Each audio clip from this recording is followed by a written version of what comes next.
Audio levels for voiceover artists. Now, here at Voiceover Masterclass, we often get asked about audio levels from beginners, and people are often very confused about them. They're terrified that their voiceover files are going to be rejected by the client. Are they too loud or too soft? So here's a really simple guide if you're not really into technology, and there's nothing wrong with it. I have to say, I've been brought up on watching my levels from a very young age. In my early life, I was a radio presenter, and on the analog control desk, when you were a DJ on air, you had to very carefully watch the levels on the meters that were on the control desk here.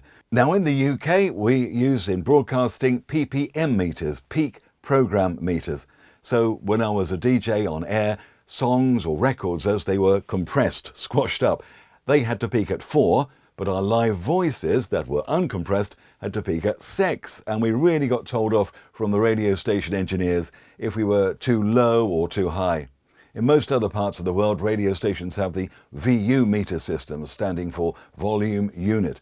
But actually, for us voiceovers, we don't really need any posh meter systems in our voice booths and studios, although I do have a pair of PPMs over there for old time's sake.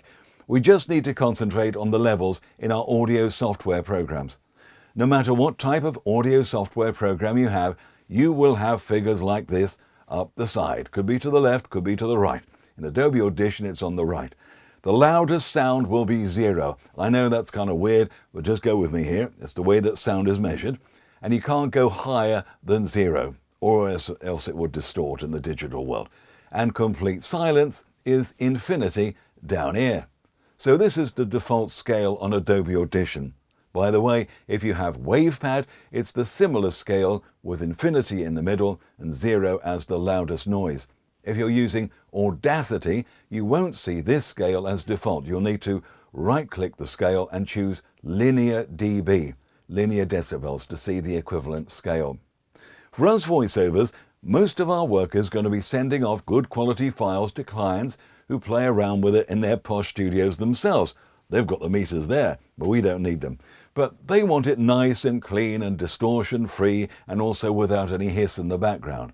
Now, you may get hiss if you have levels too low, because if you have low recording levels, then they'll be amplifying up background noise from maybe your preamplifier and other gubbins.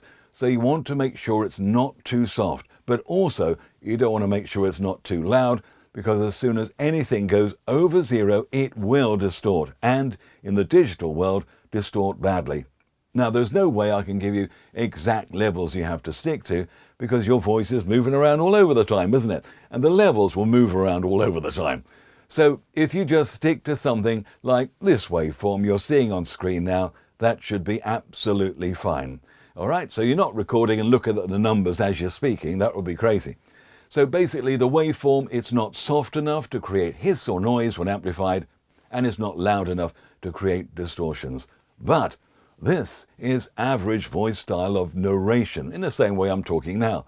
If you're doing emotional narration work, all right, anything where there's a high range of volume, including soft bits and loud bits, then you've got to make sure your levels are such that the highest point doesn't distort. And you need to do a test on this before you get recording, especially if it's a live session. If the client has asked for a finished file from you in this situation, well then you could put in a hard limiter to get rid of the spikes afterwards, and then lightly compress it. And by the way, if you want to know more about compression, click the link you can see around this video to see my video that explains what compression is. But generally, you will send the raw file just as it is and let the client process it at their end without any compression. And make sure you've got the levels not peaking more than about -3 decibels.